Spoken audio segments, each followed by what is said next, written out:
ఇప్పటివరకు మీరు విద్యార్థి విభాగం అధ్యక్షులుగా ఉన్నారు, విద్యార్థి సమస్యలపైన పోరాటాలు చేశారు, ఇప్పుడు ఎమ్మెల్సీగా ఉన్నారు, ప్రజా సమస్యలపై కూడా మీరు పోరాటాలు చేస్తున్నారు. ఇప్పటి వరకు మీరు ఏ సమస్యలు అత్యంత త్వరితగతిన పరిష్కారం కావాలి అని రాసి పెట్టుకున్నారు? ఇప్పుడు మీ పార్టీ అధికారంలోకి వచ్చిన నేపథ్యంలో ఏ సమస్యను, విద్యార్థులకు సంబంధించిన ఏ సమస్యను త్వరితగతిన తీర్చబోతున్నారు? మీరు రాసి పెట్టుకున్న సమస్యలు ఏంటి? అంటే నేను రిప్రజెంట్ చేసేది తెలంగాణ రాష్ట్రంలో విద్యార్థుల కంటే ఎక్కువ మనం అనుకుంటే ఒక కులాన్ని, అది యువ కులం, 18 నుంచి 40 సంవత్సరాల మధ్యలో ఉన్న ఒక ఏజ్ గ్రూప్ని నేను రిప్రజెంట్ చేస్తున్నా. సో దాని దగ్గర చూసుకుంటే ఏదైతే సంబంధించిన చిన్నపిల్లలకు సంబంధించి ఫుడ్ పాయిజన్ ఇష్యూస్ అనేకం చూసినాం.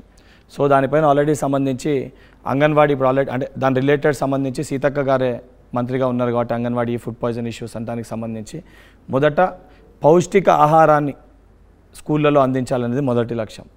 రెండోది ఏదైతే విద్యా వ్యవస్థ ప్రతి మండలంలో కూడా నెక్స్ట్ అకాడమిక్ ఇయర్ వరకు ఏదైతే మేము అన్న ఇంటర్నేషనల్ తరాలో మోడల్ స్కూళ్ళని ఏర్పాటు చేస్తామని చెప్పినాం. వీళ్ళు ఏంటంటే కులాల వారీగా విభజించి కొన్ని గురుకుల పాఠశాలలు స్థాపించి చిన్నతనంకి వెళ్ళి డివైడ్ అండ్ రూల్ అనేది వీళ్ళు తీసుకొని వచ్చారు. సో సమిష్టిగా అందరినీ కలిపి మోడల్ స్కూల్స్ని ఏర్పాటు చేసే ప్రయత్నం చేస్తాం.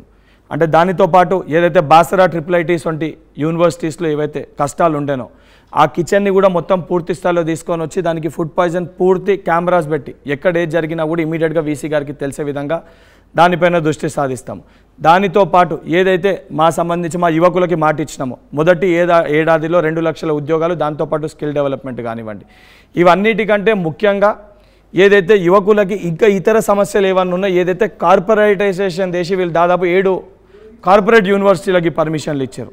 కార్పొరేట్ యూనివర్సిటీలకి పర్మిషన్ ఇవ్వకుండా నూతనంగా నెక్స్ట్ అకాడమిక్ ఇయర్ వరకన్నా ఒక్క కొత్త ప్రభుత్వ యూనివర్సిటీని ఏర్పాటు చేసే ప్రయత్నం చేస్తాం. అవుతుందా? 100% చేయగలుగుతాం. ఇప్పుడు JNTU ఉంది, JNTU పరిధిలో 184 కాలేజీలు ఉన్నాయి. ఒక యూనివర్సిటీ పరిధిలో 100 కాలేజీలు ఉండాలి.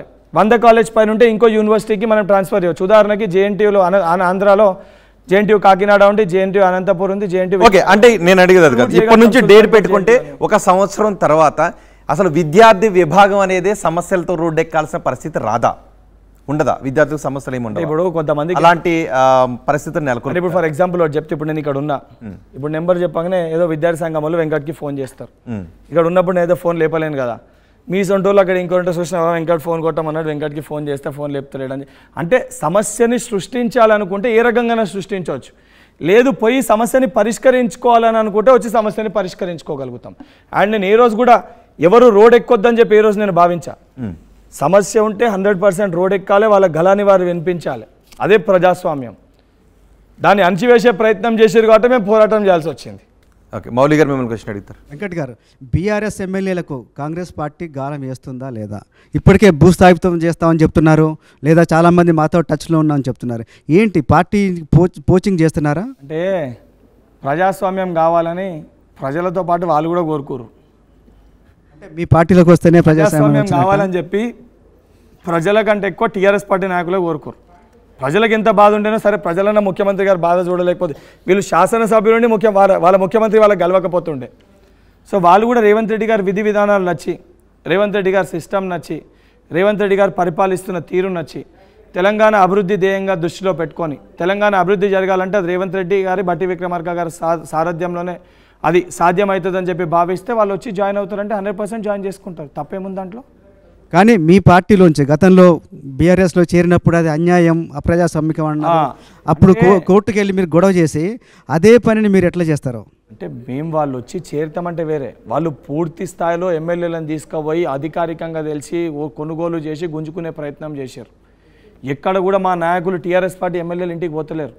ఆ సమయంలో టీఆర్ఎస్ పార్టీ నాయకులు హరీష్ రావు గారు, కేటీఆర్ గారు వాళ్ళ ఇంటికి పోయి వాళ్ళ డిన్నర్ అని, లంచ్ అని చెప్పి వాళ్ళని ప్రలోభాలకు భయభ్రాంతులకు గురి చేసి గుంజుతుండే. ఇక్కడ ఎక్కడ కూడా మేము పోతలేం. వారే స్వయంగా ముఖ్యమంత్రి గారు నుంచి కలుస్తున్నారు, వాళ్ళు భయపడుతుర్రు. ఇప్పుడు కూడా మేము ఎక్కడ కూడా ఏ ఒక్కరిని జాయిన్ చేసుకోలే. వాళ్ళ ఎమ్మెల్యేలు వచ్చి మా ముఖ్యమంత్రి గారిని కలిస్తే వాళ్ళ ఎమ్మెల్యేలని గత మాజీ ముఖ్యమంత్రి ఆయనే బయటికి వెళ్ళిపోవని అంటుండు.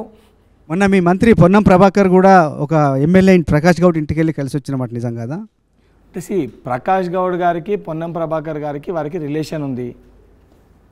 వాళ్ళకి అంటే ఇదే చెప్తున్నా, గతంలో వ్యక్తిగత రిలేషన్స్ని కూడా దాన్ని రాజకీయ గతంలో ఏంటంటే మనము కాంగ్రెస్ పార్టీ అధికారంలో ఉన్నప్పుడు ఇదే టీఆర్ఎస్ పార్టీ శాసనసభ్యులు కానీ బీజేపీ పార్టీ శాసనసభ్యులు రాజశేఖర రెడ్డి గారు ముఖ్యమంత్రి ఉన్నప్పుడు అనేక సందర్భాల్లో వెళ్ళి కలుస్తుండే, ఇంటికి వెళ్ళి కలుస్తుండే, కలిసి టిఫిన్ చేస్తుండే. కానీ ఏ రోజు ఎక్కడ కూడా కలవంగానే పార్టీ మారుతుండని క్వశ్చన్ మార్క్ రాకపోతుండే.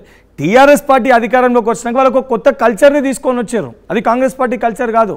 టీఆర్ఎస్ పార్టీ కల్చర్ ఏముందంటే టీఆర్ఎస్ పార్టీ శాసనసభ్యుడు ఉంటేనే ఆ నియోజకవర్గంలో పెన్షన్ వస్తుంది, ఆ నియోజకవర్గంలో డబుల్ బెడ్రూమ్ బిల్లు వస్తుంది. కానీ కాంగ్రెస్ పార్టీ కేవలం ఎన్నికల సమయంలోనే ఆ నియోజకవర్గాలు ఆ వ్యక్తుల లెక్క చూస్తారు. ఒక్కసారి సీఎం అయినాక రేవంత్ రెడ్డి గారు 119 నియోజకవర్గాలకు ముఖ్యమంత్రి, 65 నియోజకవర్గాలకు కాదు. మొత్తానికి గతంలో బీఆర్ చేసిన పనే ఇప్పుడు మీరు కూడా చేయబోతున్నారు. అంటే ఇప్పుడు పొలిటికల్ మోటివ్ ఒకటి ఉంటుంది, పబ్లిక్ మోటివ్ ఒకటి ఉంటుంది. రేవంత్ రెడ్డి గారు చాలా స్పష్టంగా పబ్లిక్ మోటివ్ తోటి పనిచేయాలనుకుంటారు.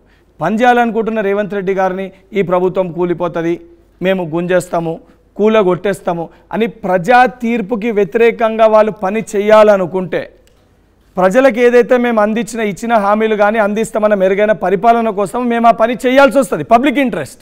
ఎందుకంటే పబ్లిక్ మాకు మ్యాండేట్ ఇచ్చి గెలిపించారు. మేము ఇచ్చిన 6 గ్యారెంటీలు మేము అమలు చేయకుండా వీళ్ళు గుంజుకునే ప్రయత్నం చేస్తే తప్పనిసరిగా మేము ఇచ్చిన మాట నిలబెట్టుకోవాలంటే ఆ కోణంలో తీసుకోవాల్సి వస్తుంది. ఓకే, మీరు కూడా బీఆర్ఎస్కు మొత్తానికి ప్రతీకారం తీసుకోబోతున్నారు. ప్రతీకారం తీసుకునేది ఉంటే పాపం మా మాజీ ముఖ్యమంత్రి గారు హాస్పిటల్లో ఉంటే మా ముఖ్యమంత్రి గారు పోయి కలిసి వచ్చారు. వారేం చేశారు, పాపం మా రేవంత్ అని ఇంట్లో పెళ్ళుంటే తీసుకుపోయి జైల్లో పెట్టారు. తేడా చూడండి. అంటే చాలా స్పష్టంగా ఒకటే చెప్తా, వాళ్ళు రైతులు చనిపోయినాక రైతులకు ఇచ్చే రైతు బీమా గురించి మాట్లాడారు. రైతులు చనిపోకుండా ఉండాలని చెప్పి ఏ స్కీమ్ని తీసుకురావాలని చెప్పి రేవంత్ రెడ్డి గారు ఆలోచన. వాళ్ళు చనిపోయినాక శ్మశాన వాటికలు కట్టినామని చెప్పి మాట్లాడతారు. రేవంత్ రెడ్డి గారు హాస్పిటల్స్ని కట్టాలని మాట్లాడతారు. అంటే వాళ్ళు మనిషి చనిపోయినాక ఏం బెనిఫిట్స్ వస్తాయని చూశారు. అసలు మనిషి ఎందుకు చనిపోతుండో దాన్ని అరికట్టాలని చెప్పి రేవంత్ రెడ్డి గారు విజన్. వీరిది డెవలప్మెంట్, వారిది డిస్ట్రక్షన్. వీరిది కార్పొరేషన్, వారిది పబ్లిక్ సెక్టర్. రేవంత్ రెడ్డి గారిది పబ్లిక్ సెక్టర్. సో అది డిఫరెన్షియేషన్ ఇద్దరి మధ్యలో.